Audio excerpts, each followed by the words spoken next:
Hello,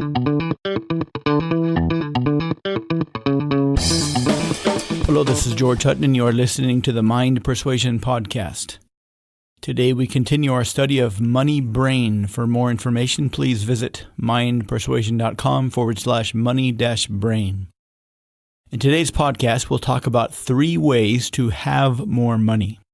On top of your never-ending quest for lower time preference and stronger ability to delay gratification, these 3 money ideas are next in line of level of importance. To many, these are obvious and self-evident. This makes them dangerous. Things that are obvious and self-evident can be the hardest to actually implement. Imagine a basketball coach who only told his team to score more points than the other team. Or imagine paying thousands of dollars to attend a cutting-edge weight loss seminar only to be told the secret to weight is to consume less calories than you burn. These ideas can seem like that. This means they elicit the, yeah, I already know that response, which means we'll need to move a bit beyond the average statements and understand how specifically to make them real and practical instead of something that any goof can post in an online money forum. Ideally, these 3 ways will all be working together, but just like high school physics starts with only one dimension and no friction, we'll need to look at them one at a time. Spend less than you earn. This is the most basic. Even monkeys know how to do this. Well, sort of. No monkey in his right mind would spend 500 calories to get a 300-calorie banana.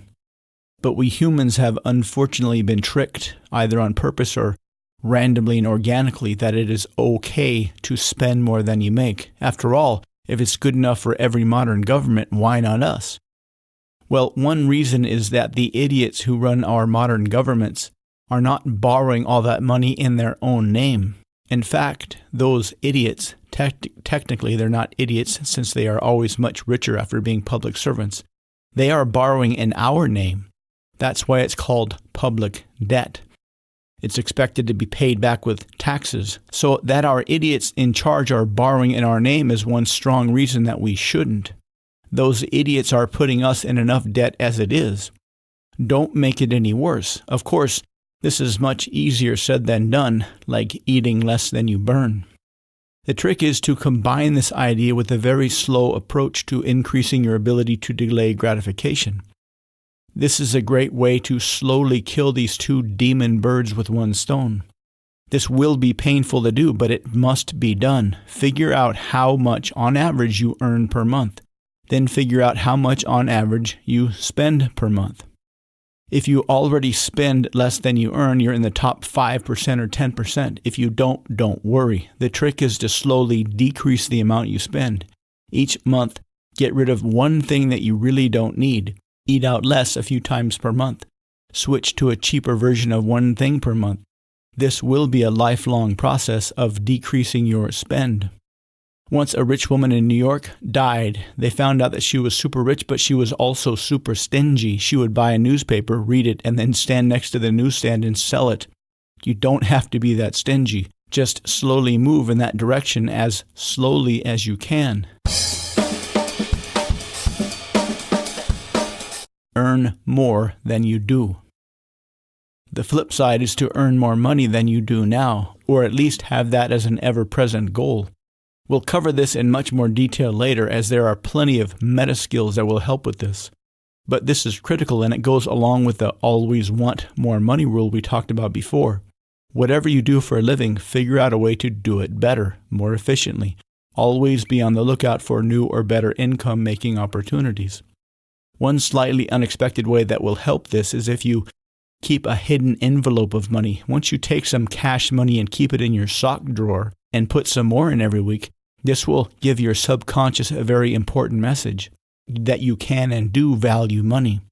Consider that your subconscious doesn't give a rip about what you tell it. Consider your subconscious only cares about what you do. Not just once or twice, but consistently, repeatedly, regularly. Once your subconscious realizes that you actually do want more money because you are making real changes and that hidden envelope is getting fatter and fatter, even if it's only $1 a week, it will get the message. And when it does, your brain will begin to see real money-making opportunities where you didn't see anything before. However, this next bit is very important. If your subconscious starts giving you money-making ideas and you ignore them, your subconscious will shut up. Very few of these ideas will pan out. Some will seem silly, but you've got to try them and see, just a little bit. Once you start trying out these ideas your subconscious is feeding you, it will really be on board.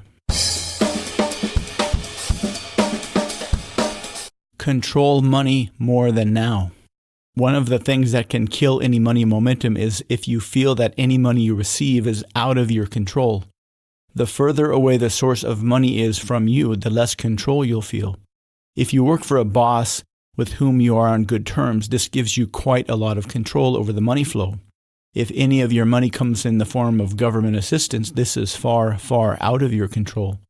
Having money that is coming to you that is completely out of your control will do plenty of damage to your money-making capabilities.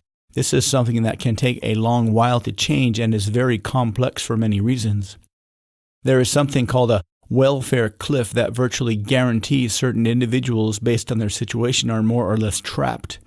If they are at a job where they earn $20,000, they may qualify for another $30,000 in benefits, but if they get a $5,000 raise at work, putting them at $25,000 income, they may lose most of their benefits. This means that by doing better at work and getting paid more for their efforts, they'll lose up to $30,000 in yearly revenue. Make no mistake, today's money situation for many people is complex and doesn't seem to offer any solutions. But by focusing on the first two areas of spending less and at the very least saving money, your money brain will begin to awaken and you may find solutions you never would have thought of before. This may be a very long journey, but consider that any government assistance might vanish without notice. Recall our discussion about collapsing societies and dying currencies. Plenty of people died that needn't have because they thought one of the most dangerous thoughts of all, it can't happen here. Slowly build your delayed gratification muscle, which will lower your time preference. Do everything you can to spend just a little bit less each month. Save cash in a hidden envelope, even if it's $1 a week. Convince your subconscious through your actions that money is important to you, and it will help you, slowly at first. When it does, welcome, cherish, and appreciate its advice. I'm George Hutton. Thank you for listening to the Mind Persuasion Podcast. For more information, please visit mindpersuasion.com/money-brain. I look forward to speaking with you again soon.